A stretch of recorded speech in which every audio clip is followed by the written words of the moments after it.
Awesome, awesome. You're all going to get a lovely notification here in just a second that you're being live streamed to YouTube. So, um, It happened already. Awesome, awesome. you're all going to get a lovely notification here in just a second that you're being live. Zach's live streaming from his desk, which means you hear it in multiple locations. So we got to figure that out really quick for this amazing technical moment. I mean, Are you done? can you hear me? I just, yeah. Hey, everybody on YouTube watching me learn how to live stream to YouTube.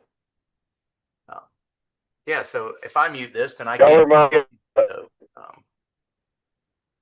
know how you remind me of that scene in the internship where they're interviewing for. I can turn it up and down when I'm talking. All right. All right. Continue. Give me a thumbs up if you can hear me. I see Gail. Can you hear me? All right, great. I can't hear you right now because I'm delayed over here with the streaming.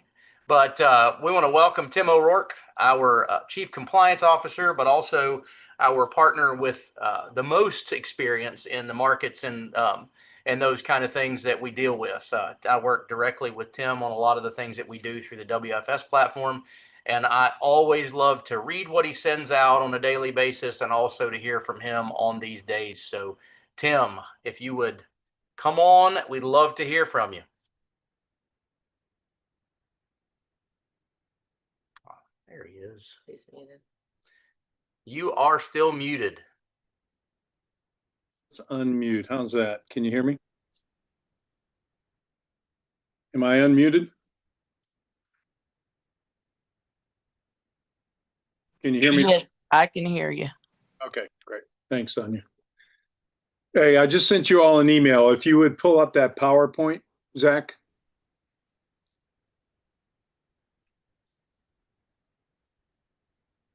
Did you get that email yet? If you would pull up that. Do you want to show it, Tim? Yeah, I can if you can give me control. We got you right here. We'll make you. Give me a second.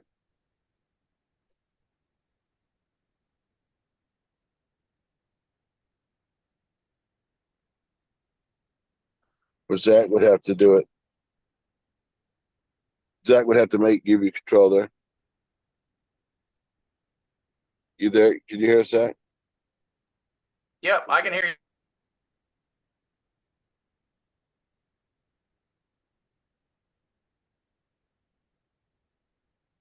You just want to make Tim co-host, you can.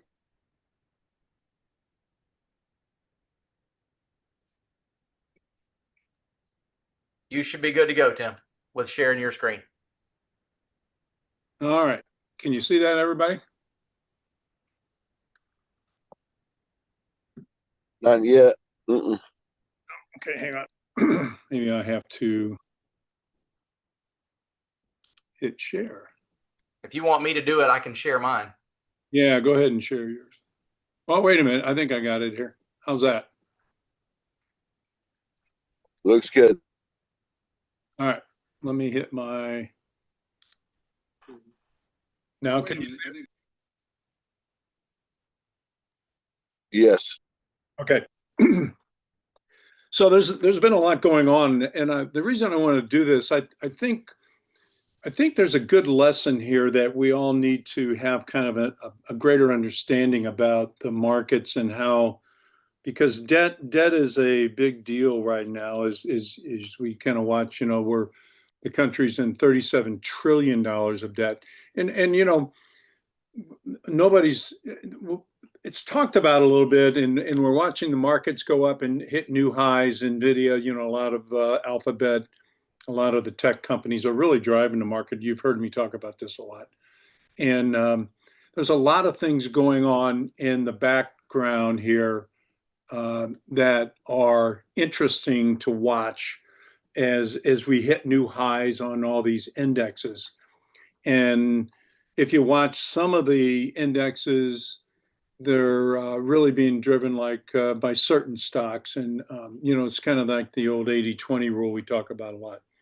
But I want to talk about debt today because it's such an underlying issue going on, not just with our country, but all the countries around the world are experiencing high debt problems, not just with the government, but with people in general.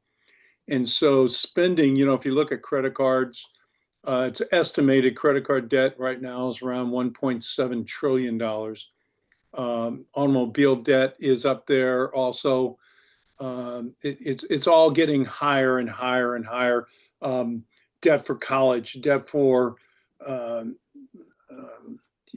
just general living. The cost of homes are getting higher, obviously, and the debt load.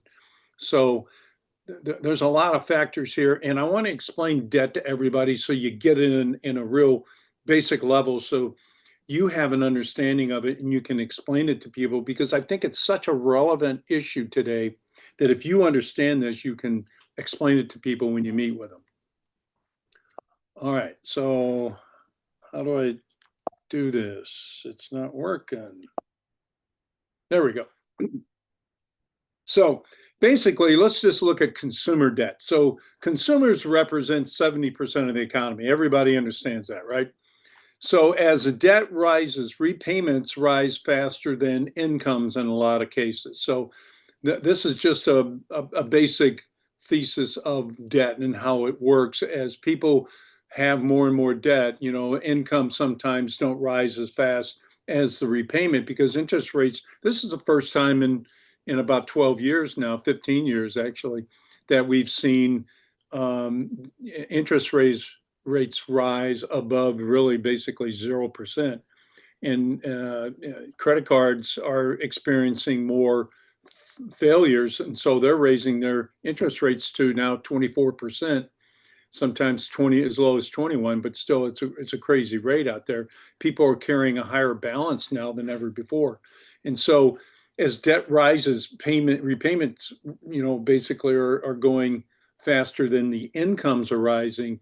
If you look at a lot of times, like Integrity raised the employees 3%, but debts are rising at a much faster pace than 3%. So it's forcing people to cut back on spending. It's just a common sense, right? I mean, think about that. As debt repayments rise, people are going to cut back eventually on the amount that they spend, and they're going to try to keep a balance of repaying that minimum payment in some cases, or even try to pay down their debt. Eventually, this is going to slow down the economy in one way or another. So in that scenario, there's going to be less borrowing, which causes less spending. People are going to not buy new cars as often as possible. And so the American out there is not going to buy as much stuff at Costco or Sam's Club or go to the mall as much, or Amazon or whatever.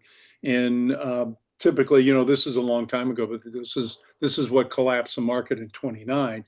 But in 29, what happened is there wasn't enough capital infused in the market. So the Federal Reserve, which is called the central bank, the Federal Reserve, when it was created, learned that lesson. And so this last time in 01, in 2008 and 09, they put a lot of capital into the market. So they learned that.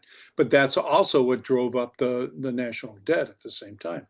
We've had $12 trillion infused into the market here just over the last few years. And so anyway, less borrowing causes that less spending. And Japan, by the way, Japan's had a market that basically went sideways for all those years. And that's typically what happens when you hit those cycles like that and that kind of spending. So what it causes is what's called deleveraging. And so banks get squeezed in deleveraging. And what's that cause? It's basically you have to do something with their assets, and they have to shore up their balance sheet, and they have to sell them. They have to get rid of assets. It's to the borrowers. A lot of cases, people have to sell off maybe their home and reduce their assets. Maybe some cars, maybe they have to downsize their car payments or get a smaller car or something. So this kind of selling assets floods the market. You know, anytime there's a big, it's a supply and demand kind of situation. And once you flood the market in anything, there's going to be less borrowing, less spending. It's kind of a cycle that happens that crushes the wealth of people. So if you flood the market with all these assets, let's say homes, automobiles, all these big ticket items, you're going to see basically a devaluation, a deleveraging of everybody's asset. And it's different from a recession because we've seen 12 to 15 years of zero interest rates. And so the Federal Reserve, again, the central bank, they've already lowered interest rates. We're pretty much in a lower interest rate market. They can go down to zero again, but it's not going to help. And here's why. Debts have become too large and will exceed the ratio to repay. And so they've lost their value in the collateral. So this is the tricky space we're in right now. Is sure, the Federal Reserve, they're saying they could drop interest rates 1 or 2 more quarter points this year and another point next year. It could be 2 points next year as these tariffs hit and all these other market influences start to occur, that, you know, inflation starts going up. But if inflation goes up, can they really lower the interest rates? That's where this cycle gets kind of crazy and difficult to understand. So the lenders, you know, they have to start to repossess basically assets, and borrowers, they lose their assets, and it's this cycle that happens. That's why the interest rates don't work. And so how do you cut debt? Well, you cut spending. Is the government going to cut spending on their debt? No, we're $2 trillion now in debt, are basically overspending. And we're $37 trillion in debt. We're going to be 39 trillion in the next year. So that's not going to work. And a lot of times people are going to have to cut spending. And I just went through that scenario of what happens when you cut spending. And the other way of cutting debt is, there's going to be defaults. So there's going to be assets on the market and they're going to have to be reduced in value. So that's the second way. And then wealth distribution is the third way. We went through that when you saw all the government printing money, handing out all those extra wealth. And that's the fourth way, is the central bank prints money. And that's kind of that's the end of the story here, is that creates inflation. It's already happening right now behind the scene. And then you have this government now that wants to go out there and start charging a levy, a tax on these tariffs. And so, that's going to cause inflation. And that's what I think is going to send us into this cycle now. So this is all slowly unfolding, unlike what we saw in the COVID times of 2020, when everything kind of crashed quickly and then bounced back up, because everybody said, stay at home, don't do anything. Oil crashed. That's why we got in all this financial trouble, and why we had to print so much money and to keep liquidity in the market and everything. So this is a slower kind of a crazy market we're seeing right now. But AI, as I've always said, AI is what's keeping everything, kind of driving the market and everything right now. So I just wanted to kind of go through this so you have kind of an understanding of what's going on with debt cycles and how we get into these kind of macro market changes that I think are that are occurring right before our eyes. So, well, it'll be interesting to watch this as this kind of goes on over the next year and a half. Even it's Zach, you and I have talked about this a lot over the last couple of years, but Paul Dietrich even talks about a lot of this in this cycle that we're in. So anyway, that's my comments today. I hope this is interesting. If anybody has any questions, I'd be glad to field them.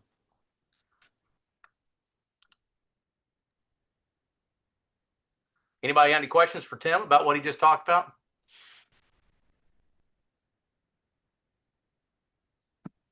Well, My question is, ahead. Tim, what do you anticipate going on with the dollar? Good question. The dollar right now is under attack because of our policies on tariff, and also, a lot of unknowns. Markets don't like unknowns. Markets don't like, saying that there's going to be tariffs, then extending the dates from one date to another, and how much the tariff's going to be, 10%, 25%, 50%, all this kind of unknown factors. Uncertainty is not a good thing for any currency. The dollar will remain the world currency. There's no other currency out there. Euro is picking up about 12, 14% against the dollar lately, just because of all this gyration I think the current administration is doing. But it will retain its position as the world currency, but it is losing value right now. But it will stay the world currency. Absolutely. I just don't see anybody. I mean, the euro. Who they really have? Who does a euro have that has any? There's really no taxation. Look at Greece; it's falling apart. Spain isn't doing that good. Germany's basically their economy is in the crapper. Japan, you can't trust anything. Japan's gone pretty much. Yeah. You can't trust anything out of China. No other currency out there is going to replace it. So I think we're safe for the next 20, 30 years anyway. Yeah. Thank you. All right. Good question. Octavio, you had your hand up. You put it down. I don't know if you want to. No, yes, sir. Yeah, I just didn't want to leave it up there. Go for it. Thank you so much for the information, Mr. O'Rourke. I had a question. Being able to provide these products that we have, like the North American one, there's the guarantee, and then on top of that guarantee, there's like bonuses. Is that something that we can bring up with the customers when they see this eventual decline, let's say, in the markets that's coming up? What do you mean? Clarify what you're asking. I'd love to take that answer, Tim, if you want me to. Thank you. Yeah, so basically in the world of financial services, there's a word guarantee that's not thrown around very heavily, right? And so, yes, to answer you, you're in a different place when you're talking about the annuities and the guaranteed income streams and all those kind of things that we talk about with our clients. The big thing that you're going to have to understand, and we need to make sure that you guys understand on this call, is how to articulate the difference between the income bucket inside one of those annuities and the actual cash bucket. I don't think we're going to dive into that today, but that's really the biggest misconception when you talk about bonuses and those kind of things, is that like a 30% bonus in one of the ones that we use all the time, if you choose to take that account out in a lump sum, that income that's guaranteed is no longer guaranteed. So we have to be able to sell these things properly and explain them properly. But to answer your question directly, showing people right now in this volatile time why they should, like Tim said before, refinance their retirement, right? While rates are good and the bonuses are high and the guarantees are great down the road, if you've got clients that are within 10 years of retirement, they need to hear this now. Before that correction happens, if it happens, right? None of us know. We can't read the sand anymore. Even Paul has been like, I don't know where we're going with this, but this is what I see. But that conversation is something you should understand and articulate on a regular basis about just using this volatility to help people get off the fence. People are not really chasing rates of return anymore right now. They're trying to preserve their assets and keep from losing them. That's at least what I'm finding when I talk to people. So yes, use those explanations and talk about those kind of things, because those products do have guarantees. We're not talking about money that's in the market directly. We're not talking about brokerage accounts or any of those kind of things. So use that to get them from that fence where they are into that safety, that safe position. I think that's what you were asking. Yes, sir. Thank you. Appreciate it. Yeah, and also, what I was just explaining about the debt cycle there is that interest rates are going to come down. So this is a great time to be out there trying to lock some people into some accounts right now to protect, to refinance their retirement, like what Zach was just talking about, because rates will be coming down here shortly. And so you could gain, 100 basis points over the next 5, 10 years is going to be a big impact on somebody's retirement. So think about that and try to motivate people. Yeah, I mean, it's really a double-edged sword, right? When we want the rates to come down so that our car payments get cheaper, our mortgage payments get cheaper, all those kind of things. But when those rates come down for our purchasing, the same thing happens with the guaranteed rates inside these accounts that we're selling. So that's why getting in a contract now with these insurance companies with the higher guarantees, it protects you against having to do that later.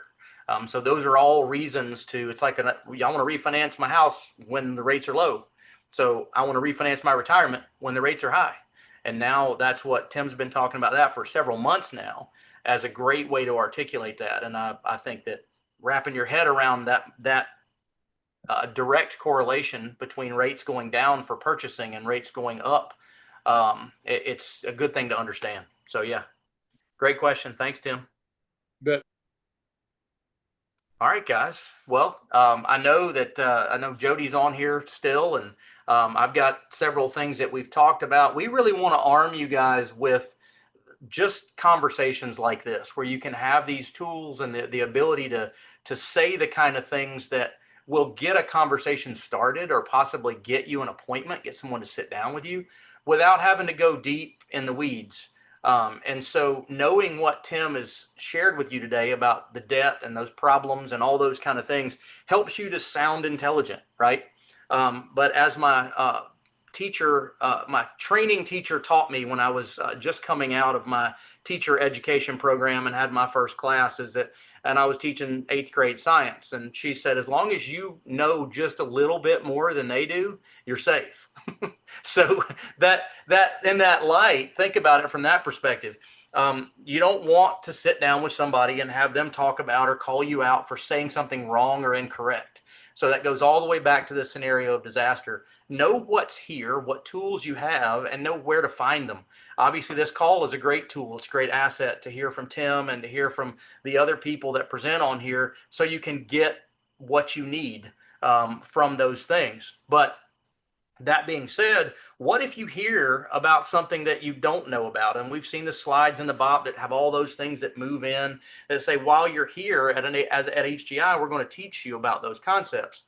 And I know you guys have seen, and Mauricio will probably come back up here at the end and kind of show you a little more about the development of Abacus. I know we were working on a couple things yesterday, going back and forth, and what they've done there is just absolutely phenomenal. But what I want to show you guys is basically, I'm going to share my screen and show you, I'm logged into Abacus, and I want you guys to see what tools you have that are basic, right? So if you go over here on this side and you go to one pager concepts, can you guys see that?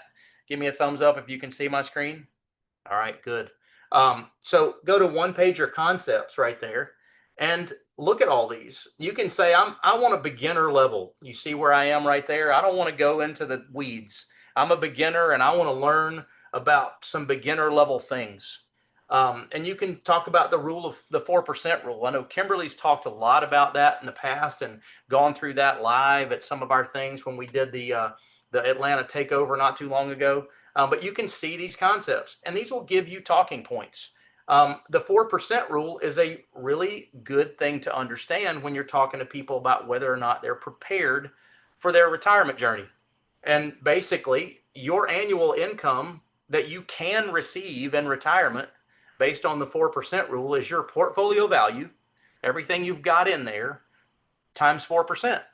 And the example that Kimberly uses a lot that we've used from the stage is that if you have $1 million saved for retirement in a portfolio, then your income on an annual basis that would pretty much guarantee you wouldn't run out. As I said, the G word, but you have a 95% probability based on the things here that Mauricio has pointed out, the Trinity study. This explains this concept to you.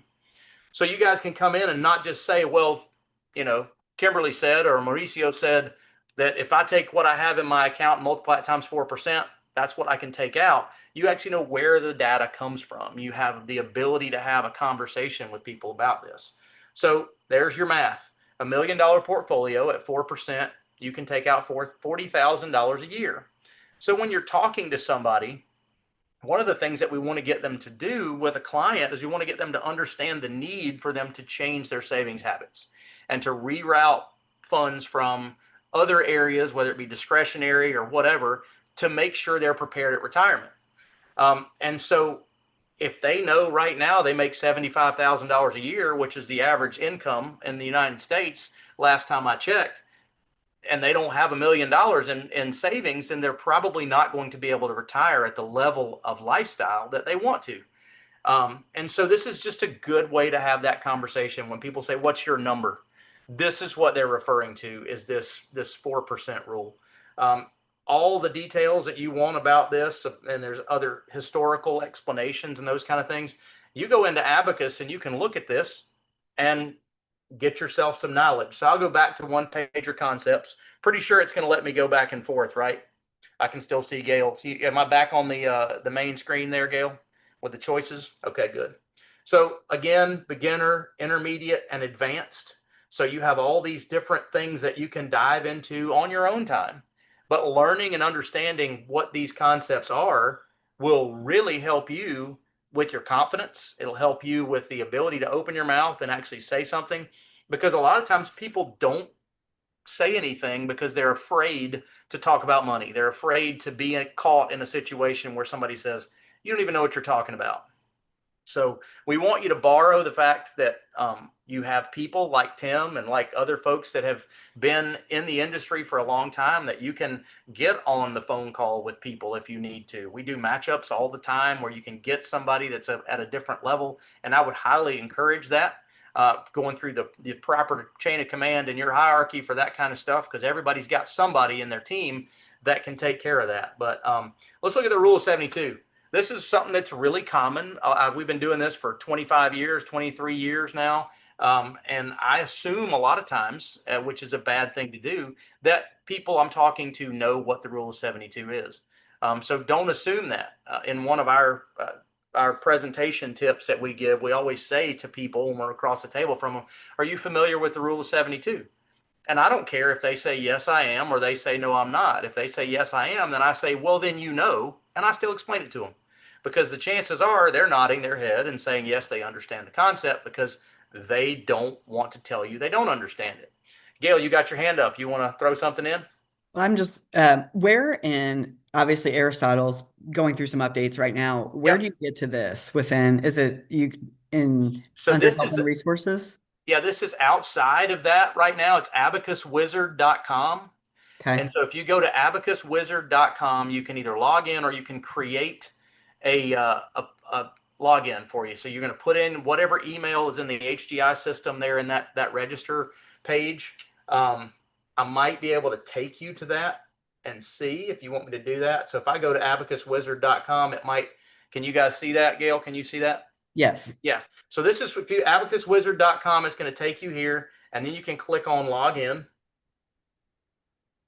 And I'm already logged in, so it just brought me right back in here. It's going to show me all of these different pieces. So it's a free service, free account, free calculators, everything else. But that's the way I would tell you to go to it right now. Everything is being integrated, and we're working on all that kind of stuff. And you know how you use this in your business, I would highly recommend that you stick to the training of your leadership in your organization. Sometimes things get integrated differently in different organizations, but I'm very impressed with the work that Mauricio is putting in on this platform, and I think it will make our business considerably easier.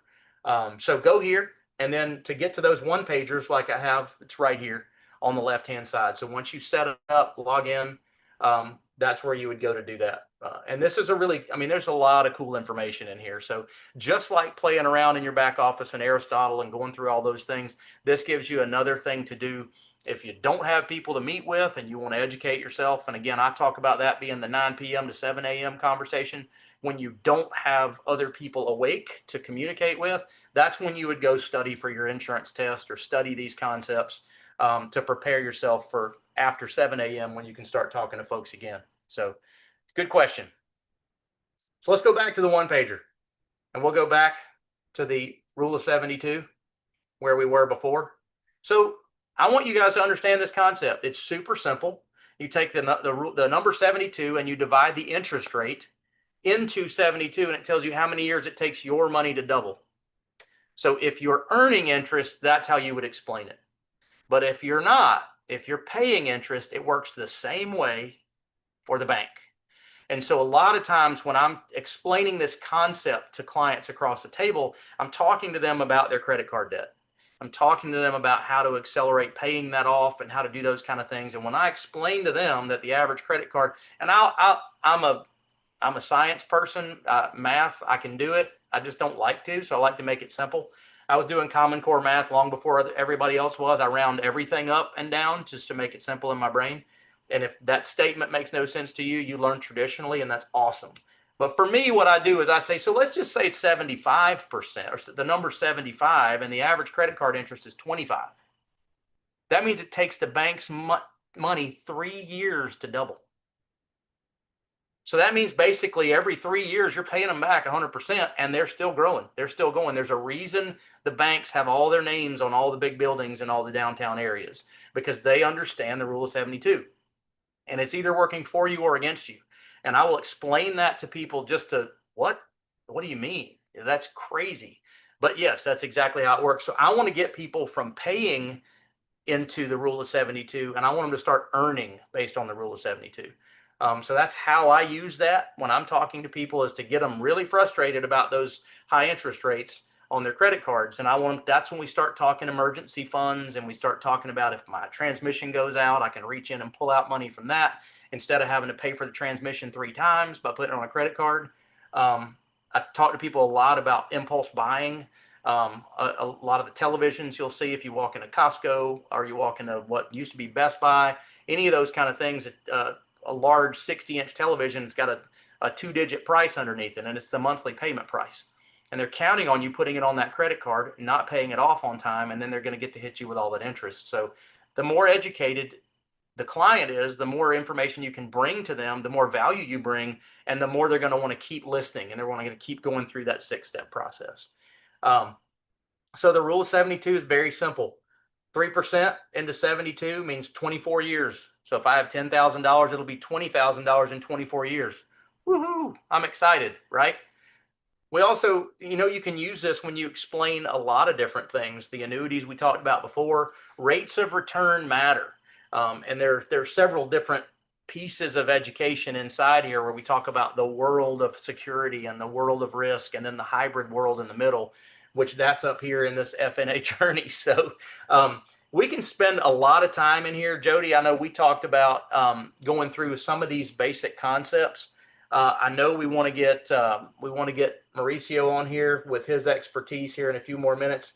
I'm going to hit one more. You guys have any questions about the rule of 72, how it works? It's probably the most simple thing. Albert Einstein called it the 8th wonder of the world. It's the most simple concept that most people don't understand. So if nobody has any questions, I'm going to go back to this one pager, and I'm going to stick in the beginner category, which I love the way you can sort that out so I don't get overwhelmed. I'm like, I'm not ready for the intermediate yet. I'm going to stick beginner. And let's just look at, dollar cost averaging. What does that mean, right? That's really more tied to volatility, right? So I'm not going to go into that one. Let's go to the rule of 100, right? So this tells you how your portfolio should be diversified. And a lot of this is going to be done for you if you use the Abacus calculators to do your needs analysis. It's going to tell them this based on their age. But it basically says 100 minus your age, right? So if I'm 50, which, yay, I just turned 50. It's easy math. I like easy math. I can take 100 minus my age, and that's going to give me my age.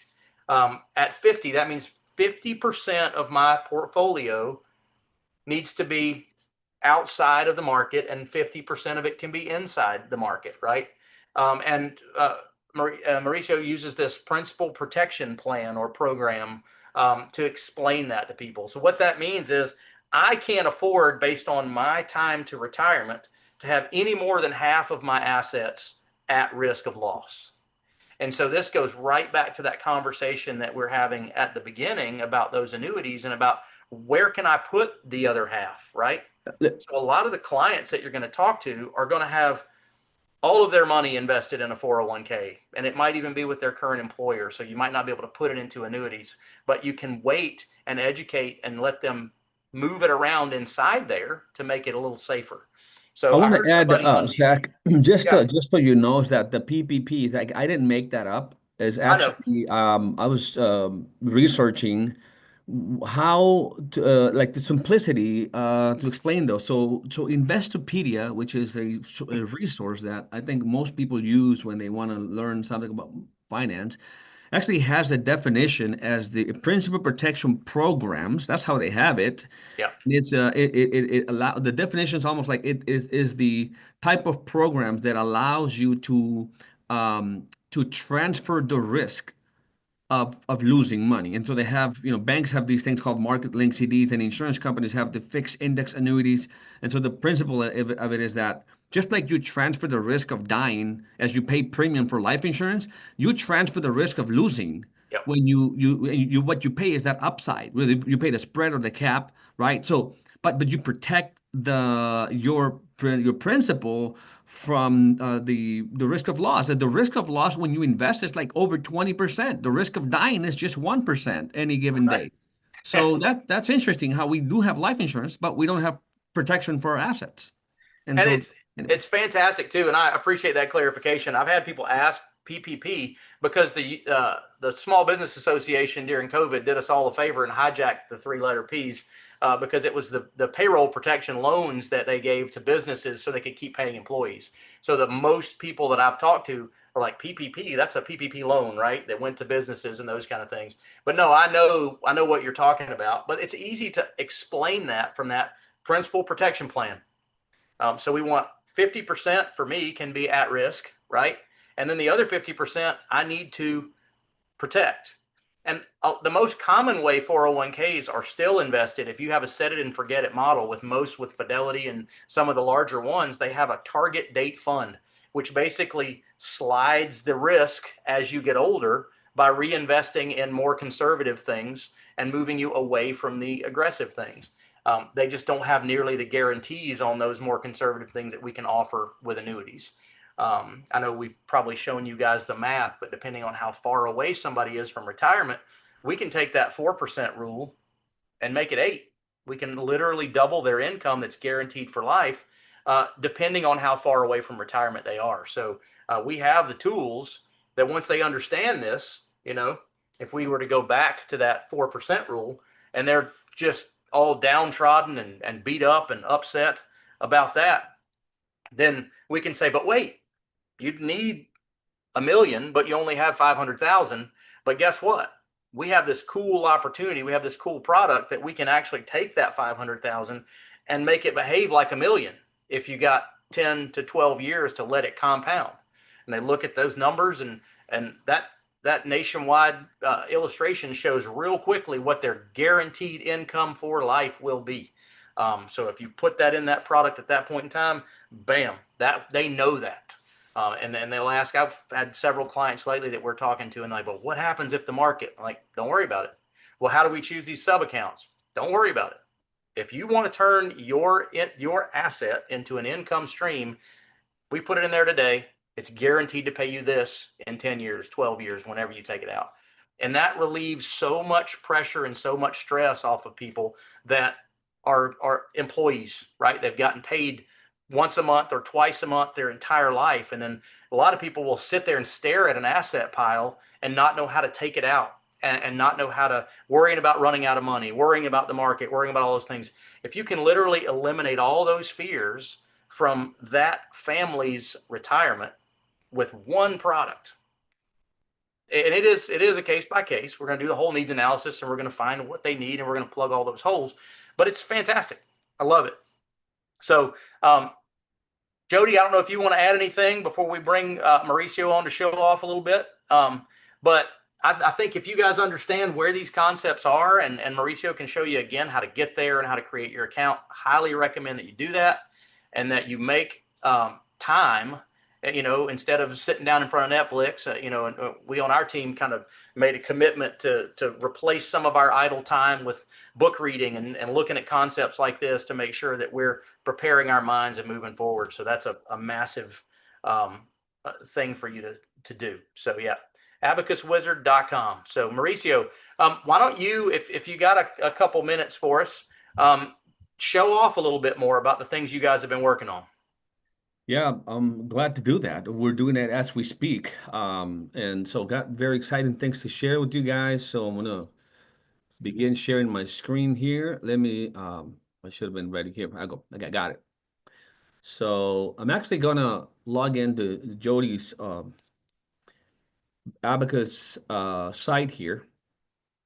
Because I kind of asked for his permission to come in here so we can do some testing. And because of the 15 minutes that we have left, the only thing I could do is to summarize in the following ways. The F&A journey is the process you need to master. That's for sure. Master this. If you don't know where to do it, just go to Super Agent Skills. We've already have it here and very beautifully done. As a matter of fact, let me stop sharing. I'm going to show you sort of the true latest updates on this, so you'll love it. Let me expand this and then I'll share again because I don't want to run the risk of slowing down because these things slow down when you share. But anyways, so this right here is it shows the updates up to today. And what I wanted to really share was the yeah. So when you have your F&A, right? Once you know how to take an F&A, you can go to any profile. And you'll see that you can, with one click of a button, you can run any calculation. I don't care what it is. This six financial basics is a must for everybody. I don't care if you're pre-retired, in retirement, whatever. I think everybody still needs to go through these for the basics. This is what HGI talks about all the time, which is the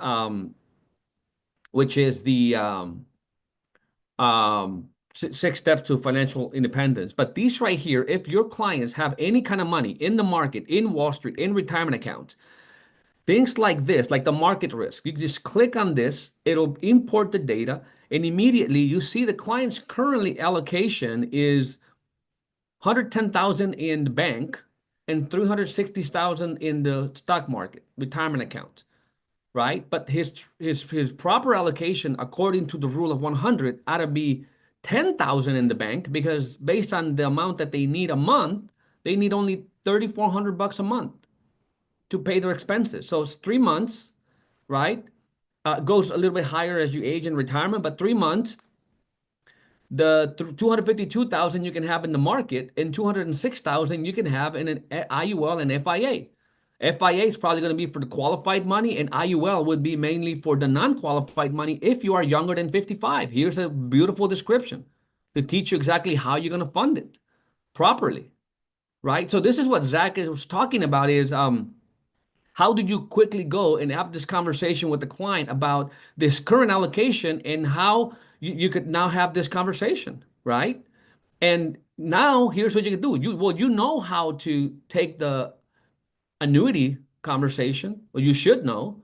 And if you don't know how to address the investments, first of all, you have to be securities licensed, right? To do this, to talk about any of this. But you can refer, you can say, look, according to the rule of 100, 55% is what you should have out there in the markets. And you need a financial advisor for that. And I can refer you to somebody.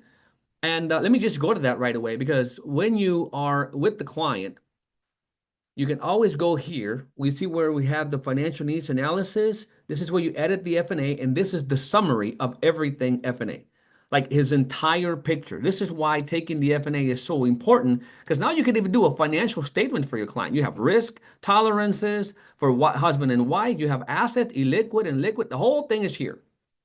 But in sales opportunities, you can see that this client has $202,000. Remember that assets under management, the world of potential.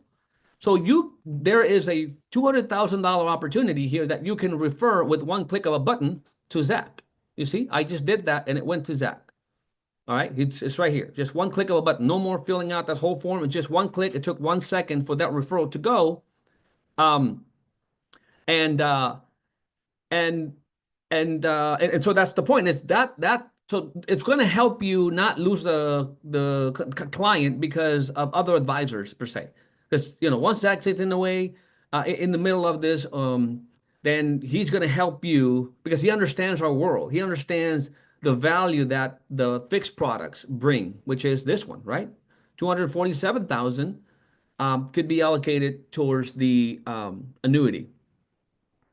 And you can find out where that's coming from. You have the 3 rules of investment calculator, and you can also go find the annuity selector to find the product. This people were saying like, well, how do I find the product? You can not only for yourself know where this is coming from, and also where do you find the annuity to find which company is more suitable for that particular client. Hey, Mauricio, Yeah. I want to, this isn't supposed to be a plug for WFS, and, you know, there's a lot of great things going on in that direction, but I want to explain one question that a lot of people may have is, if I'm not getting paid on that because I don't have a Series 65 license, why would I send my client there? Why would I do that? Well, the number one reason for you is that I do what you do. I'm a team builder. I have my team. They're on this call. I understand the world that you're working in. Other advisors, if they're with Merrill Lynch or Charles Schwab Direct or something like that, they're gonna want to write those annuities. They're gonna want to steal that client from you and replace your business by tearing apart the recommendations that you're making. Where on the flip side of that, I've done this multiple times with people that have come to me with referrals, and I've asked them, have you gotten your life insurance taken care of first? Because these people have been sent to me, and I'm like, you need to go back and talk to Mauricio. You need to go back and talk to Gail about your life insurance needs and getting this protection set up first, and then come back and talk to me with what's left, because there's a lot of work that needs to be done here. I'm not going to do a needs analysis and sell it all for you, but I'm certainly going to lob them back over the net so that you can get that done and you can get those sales. So not only if you've done all that right to begin with before they came to me, then I'm going to help them invest that money based on their risk tolerance. And if you don't have a Series 65 license, you won't be able to be compensated for that. But when you do, if you do down the road get that license, then we can transfer all your referred clients over to you as the agent. We don't want to distract you from growing your business and building your insurance brokerage and building your base shop, as that's what your main focus should be. But this is a client protection, client preservation tool. But we also just happen to have fantastic models and fantastic things that we'll put them in, and they won't be in a bad spot. They'll be in a good spot with that piece of their business. So just know that. I think it's, it's important to mention that you're not getting compensated for the money staying with the other advisor either. And you have a lot more risk of losing the client. So that's why you gather everything, because you're putting the entire strategy together. And so one of the things I was talking about last night is the day that you stop selling life insurance and annuities and you become more of a planner type of person, you could do that. Now there's these tools here are obviously designed to help you do that. And whatever the client you are looking at, right? Like, and what I was saying earlier is you will find a lot of clients that have assets, and you're not going to win them over just because you have a 30% bonus, because the other advisor has access to that and more in many cases. I'm just being real, right? He's 65. So what are you going to bring to the table? You need to bring education, and you need to bring something that they've never heard from the other guy, right? Like helping them understand, look, if you've got money, we have to understand systemic risk. And so you can just click on it. His assets come in, and you can say, look, there's this thing called the sequence of returns. So if you like retired in the 90s with that 450,000 and you took 4% or 5% withdrawal rate, you would have been fine. Because you started with every year was like a double digit for a long time. And the negative years became a decade later. So it looks fine. But if you retired in 2000 with the same amount and the early years were negative, then you ran out of money by 80. And what if you lived to 85, 90? Right? With their number. And you can adjust this a little bit if you want. Now, what is the average return? Let's say, because people think about averages. Well, the S&P's average 10%. Averages mean nothing, really. I shouldn't say that they don't mean anything. Let me rephrase that. averages are tricky, and they are I can't bring up the word, but they are they're tricky. They trick you. Like, here's the thing: the last 26 years, the S&P has averaged 14.47. That's 26 years. I could go back to 30. That changes to 20. But what it is that if you just basically base it on, if you base it on 14% average, the outcome can be completely different, because we're just grabbing like the last, what is this? It's just like random. It's like random rate of return. Actually, this is not the. It randomly took the S&P's returns, and it's just putting positive returns in the early years, and then the negatives come later. It's almost the same concept where you have the negatives in the early years and the positives in the later years. And you can see how, even though both of them have the same average, the money lasted completely different in terms of years, based on the amount it's taken. Obviously, if you were taking $50,000 out of $450,000 portfolio, that's going to run pretty fast. But I'm just saying, as you understand to have these conversations, and we're not probably have enough time today to go through all of these, but if the client you're looking, you're meeting with has any kind of asset, you're going to need all of these or some of these as you educate that client. And this is what's going to differentiate you from maybe the other guy, right? And then if the client is about to retire, let's say the client's within 5 years of retirement, what is the conversation they want to get into? They want to make sure that they can transition from accumulation to income. So we have, for those of us that are just insurance licensed, right, we have 4 income strategies they're my favorite, because these really add guarantees to it, right? Like the asset income maker or guaranteed income generator, like these you need to master, because maybe one of these is going to be the one that makes the most sense for your client. Is how do we take those 30, 40 years of income, of accumulating money, doing the right thing, putting money away, and now we're 5 years away from retirement. Actually, we are thinking about retiring now, or we are already retired, but we have this uncertainty. We don't know if this money is going to last us. So what do we do to make sure that we do not outlive our money, right? And so that's when you use these. These are amazing strategies. I'll show you one that Zach was just talking about, which is the volatility buffer strategy, that takes the client's current assets, but it also takes in consideration the amount that they're saving a month today, the growth that we are illustrating, which is 7%. I find that to be not too aggressive and not too conservative. I would say 6% is probably even a safer place to be. But we do have a combination of things here. So 6-7%, it's okay. And so if they're 45, I guess in this case 45, by the time they're 65, they should have $2.2 million. So if they were to have $1 million in an IUL, they have 20 years to do that. They have 45 to 65. We have 20 years. So why would they want to have $1 million in an IUL and 900,000 in a portfolio?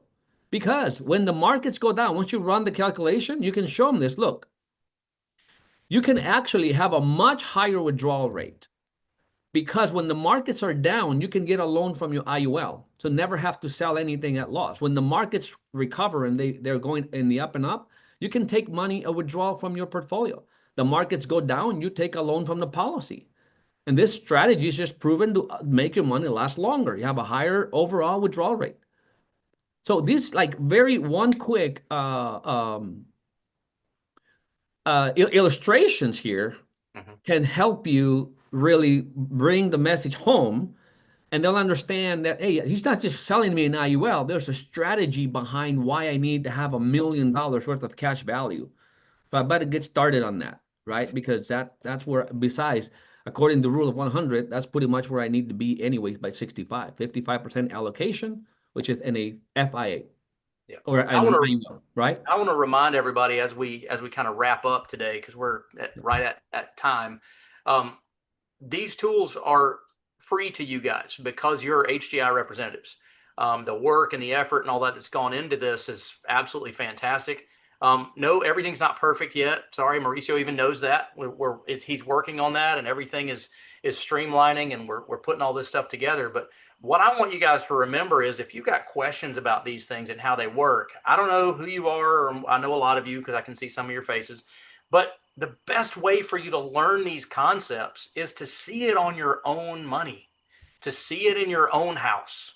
And then you really start to burn it into your brain, because if you haven't sat down with your field trainer or your upline as far as you got to go to get somebody that's got the experience to go through this process with you, go through it with them and ask your questions, because that's the best field training you will ever have, because nobody cares about your money as much as you do. So if you want to understand these kind of things, I mean, one of the best pieces of advice I ever got was, and I talked with Jody about this before this call, was when one of the #1 producers of index annuities in our previous practice company before we joined with Hubert, he said, I learned about an indexed annuity and what they had to offer and all the things about them when I had a needs analysis that had $500,000 that belonged in an indexed annuity. That's when he actually was able to retain and apply the knowledge that, like, we can get on these calls every single Wednesday and we can spew all this knowledge at you. But when you get off and you hang up, if you don't have a client's face or a scenario to tie that knowledge to where you can go back and refer to it, you're probably not going to remember it. It's going to be need education that came in and went out. But if you have those needs analysis and you have that training out in the field and those kind of things, don't throw out the baby with the bathwater. Don't think because we're making all these calculators and because it looks so simple that takes the place of you having learned it the old-fashioned way, by seeing the clients across the table and learning from their face and learning from your trainer or whatever on Zoom, whatever. Do this for yourself. So you know where you are, you know what your goals should be. And you can also say, when you're talking, that's one of the biggest things that I think a lot of people say is, I don't know what to say to people. Well, a bragging client is 10 times more effective than any other kind of referral. And if you can be a bragging client of your own system and you can say, man, I'm so excited about what I'm going to be able to do based on what I've learned, you guys have to sit down with Zach. You have to sit down with Mauricio. You have to sit down with whoever that does that for you. That's the easiest thing, because you're now excited client and you have a relationship with that person that you're talking to, obviously. And you're not trying to sell them anything. You're also telling them up front that you are doing this yourself. And you're like, I'm blown away. You got to sit down with them so that we can do that. Tim, I saw you turned your camera on. Did you want to add something? Okay, you're still muted, but No, I was just going to agree with what you're talking about. That's all. okay, awesome. Well, guys, you know how to get here, and I know that Mauricio spends 22 hours a day inside this right now. We talked about that while we were in Atlanta. So there's a lot of stuff in here. There's a lot of things to do that. You guys can reach out to him. I'm sure that there will be future trainings that spend a lot of time on this. But I want to respect your time and your business so you can get back out and talk to people that haven't already bought or that aren't already in the system. So thank you, Mauricio. Thank you, Tim. Thank you, all of you, for your great questions and for your contributions. And if there's nobody else that wants to wrap anything else up, we'll sign off for today. Listen, I just want to mention one final thing, which is go to Super Agent Skills. If anything, forget everything else, just go to Super Agent Skills tab. Yep. This teaches you how to be an effective F&A data gatherer. Like this, really, in 19 minutes, you'll become a master on how to have that first conversation, how to take the F&A. Take these two, you have them in video and you have them in audio. So these are the basics of this whole thing, because the whole thing here runs on a well-taken financial needs analysis that you're going to need for all the good reasons of having the data. And if you want to be able to take 3-second apps in the near future, you got to have the F&A, or you can take an hour for each app that you take on, or 30 minutes, I'd say, in any annuity app, life app, because you have to re-enter the data over and over and over and over again in every application manually. You don't need to do that if you have a full F&A that has API into all those type of systems that we're figuring out. So with that, The integration is fantastic. It's the integration with the product providers and with the application process, and it's second to none, and it's only getting better. So thank you again, Mauricio. Thank you, Tim. Thank you guys, and we'll see you same time next week with a lot of great things to add. So talk to you then. Bye. Thank you, guys. See you.